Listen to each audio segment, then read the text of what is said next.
Landlocked within southern Africa, the Kingdom of Swaziland is a stable country, renowned for its green hills and pastures and its mild climate. But the population of just over 1 million is fighting an immense battle in silence against two deadly diseases that have joined forces to take thousands of lives every year: HIV/AIDS and tuberculosis. 1 out of 4 adults is infected with HIV, and among the 20,000 who develop tuberculosis each year, more than 80% are co-infected with HIV. To make things worse, there's also a significant number of cases of drug-resistant tuberculosis, which are much more difficult to manage and take longer to cure. As a result, over the past 2 decades, life expectancy in Swaziland has dropped dramatically from 60 years to just 31 years. Parents have died, leaving children orphaned, and the workforce is slowly declining. Efforts by the authorities to tackle the emergency are hampered by an acute shortage of medical staff, as well as inadequate means to diagnose the diseases accurately, and patients who fail to complete or continue their treatments for various reasons. Amongst these are the long distances to and fro from the clinics for treatment, and the high financial burden associated with the cost of the trip to the health facilities.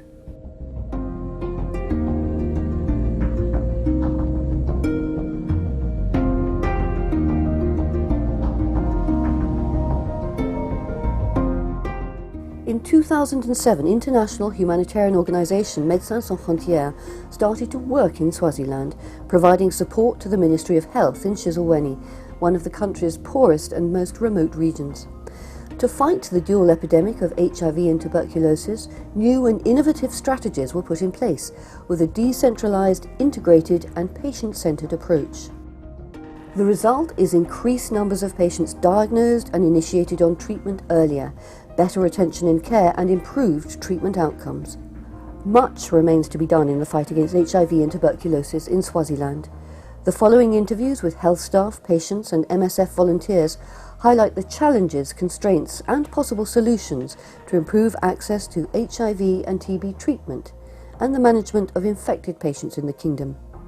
These personal perspectives on the threat that TB currently represents and the call for increased emergency measures to be put in place give a clear picture of exactly why MSF decided to start up operations in Swaziland.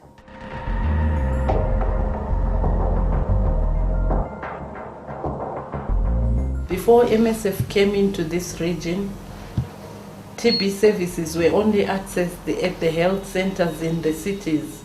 But when MSF came in, we've started decentralizing services to the periphery, to the smaller clinics in the rural health center.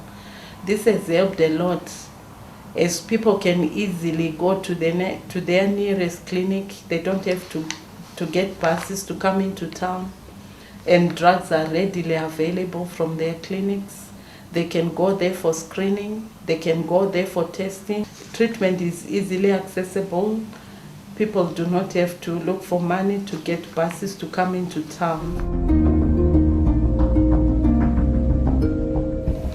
Mina ingibonga MDR iyalapheka yona kepha wendlula etigabeni netigaba kube bekangekho MSF angisupporta ngemali yekuthi ngimtholampilo ngabe angikakhoni futhi ngabe ngifile ngaba ngakhoni lokuyojova ngoba make vele abede kwale mali ngalesinye isikhathi ukhande kwekuthi ngiphethwe ngiletinyawo angikhoni ngisho ukufika lapha e-station kulikhuni cishe ngathi hayi sengehlulile MDR hayi ngehlulile.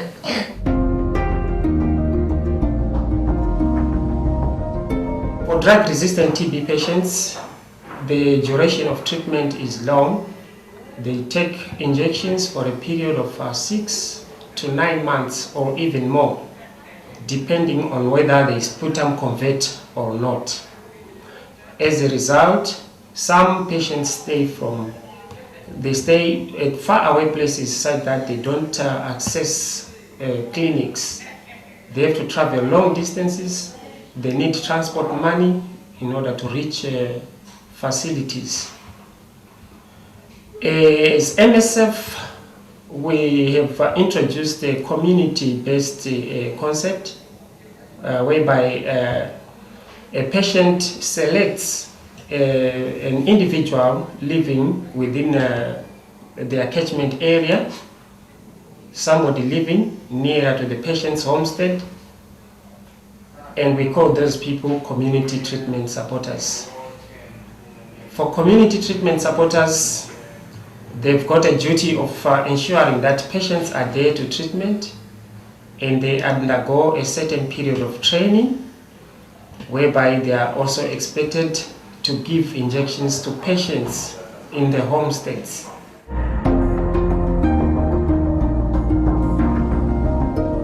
Ngeke ngifundile bangicela ukuthi bacela ngofunda ku Jova fikile ngahamba ngayofunda enhlangano emalanga lamabili ngifundiswa udokotela abanganamncele bangifundisa kujova sengibuyile bangilandelela ke bazohlola ukuthi ngijova kahle yini ngendlela abangifundisa ngayo babeke seba abasezi kanjalo njalo kuzongihlola ngathi nase ngibona bangachamuki ngacabanga nje ukusho ukuthi kumbe vele sengidla kahle ngendlela labangifundise ngayo sebeza nje bangilandelele ngalelo langa.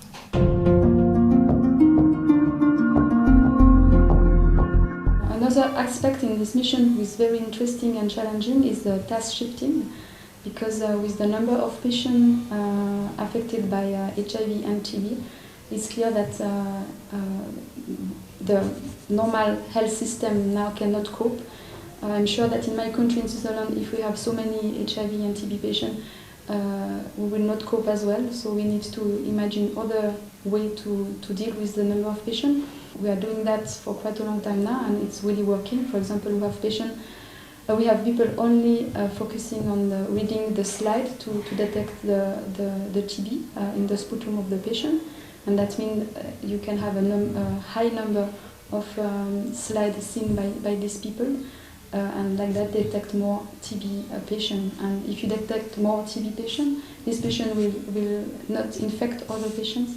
So it's like that we are going to try to decrease the number of TB patients in the country and win the battle against TB.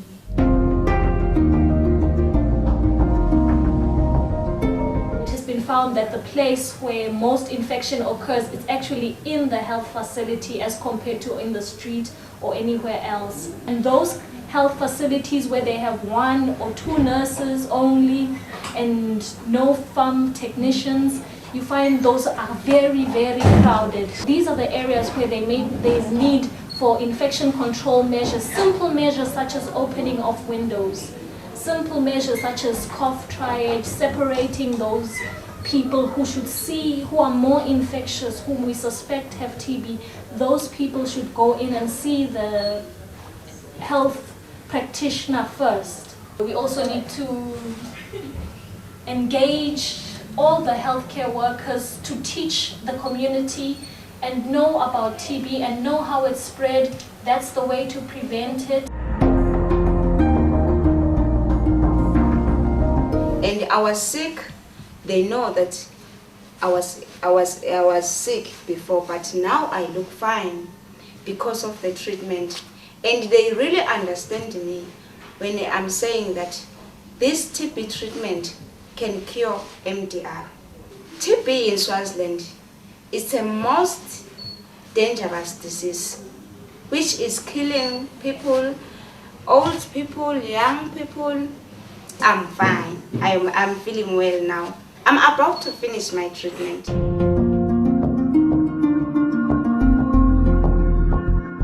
There is crisis in the country. We cannot run away from that. The reality on the ground is that there is crisis and there is need that it be declared as a national emergency. TB in Swaziland should be declared as an emergency. At the moment where we have the feeling that it's kind of denial about the very severe situation in Swaziland with TB and HIV.